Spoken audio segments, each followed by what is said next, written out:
തലനാരിയേക്കാണ് കേട്ടോ ഞാൻ രക്ഷപ്പെട്ടത്. കടലിലിറങ്ങി തിരമാല വീഡിയോ എടുത്ത തിരമാലൻ്റെ ഒപ്പം കടലിലേക്കാണ് പോകേണ്ടി വരും.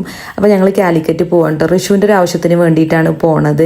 കാലിക്കറ്റ് പാരഗണിന്ന് ബിരിയാണി കഴിക്കണം എന്ന് വിചാരിച്ച് അവിടെ ചോദിച്ചു നോക്കുമ്പോൾ 1 മണിക്കൂർ വെയിറ്റ് ചെയ്യണം എന്നാണ് കേട്ടോ. പിന്നെ നമ്മൾ വേറെ റെസ്റ്റോറൻറ്റിലാണ് ഫുഡ് കഴിക്കാൻ പോയത്. ഭാഗ്യത്തിന് ഞങ്ങൾ 2 ബിരിയാണി ഓർഡർ ചെയ്തുള്ളൂ കേട്ടോ. ഒരു രസം ഉണ്ടായിരുന്നില്ല ബിരിയാണി, അതുപോലെ ചെമ്മീൻ റോസ്റ്റ് ഒരു രസം ഉണ്ടായിരുന്നില്ല കേട്ടോ. കാലിക്കറ്റ് ബിരിയാണി എന്ന് പറഞ്ഞാൽ ഒരു 1.5 ബിരിയാണിയാണല്ലോ, പക്ഷെ അതിൻ്റെ അടുത്ത് പോലും എത്തിയിട്ടില്ല കേട്ടോ. അങ്ങനെ നമ്മൾ കാപ്പാട് ബീച്ചിൽ എത്തിയിട്ടുണ്ട്. ഋഷുവിന് സ്കൂളിൽ മാക്മില്യൻ ബഡ്ഡിംഗ് ട്രാവലർ എന്ന് പറഞ്ഞൊരു വ്ളോഗ് കോമ്പറ്റീഷൻ കേട്ടോ. അതിലേക്ക് വേണ്ടിയിട്ട് വ്ളോഗ് എടുക്കാൻ വന്നതാണ്. ഇന്ത്യയിലെ ഏതെങ്കിലും ഹിസ്റ്റോറിക്കൽ പ്ലേസിലാണ് കേട്ടോ ചെന്ന് വീഡിയോ ചെയ്യേണ്ടത്. അപ്പോൾ ഞങ്ങൾ നോക്കുമ്പോൾ നമുക്ക് പോകാൻ എളുപ്പം കാപ്പാട് ബീച്ചാണ് കേട്ടോ. അവിടെയാണല്ലോ വാസ്കോഡ ഗാമ ആദ്യം വന്ന് കാല് കുത്തിയത്. അപ്പോൾ നമ്മൾ നോക്കുമ്പോൾ നല്ല വെയിലാണ് കേട്ടോ ബീച്ചിൽ. അപ്പോൾ വെയിലൊന്നും മാറാൻ വേണ്ടിയിട്ട് അവിടെ ഇരുന്ന് ഐസ്ക്രീം തിന്നെയാണ്.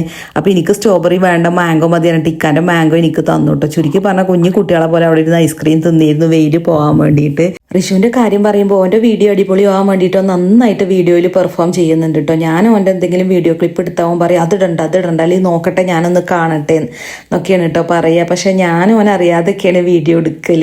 അതുപോലെ എന്തെങ്കിലുമൊക്കെ വീഡിയോയിൽ സഹകരിക്കാൻ വേണ്ടി കുറേ റിക്വസ്റ്റ് ചെയ്യണം.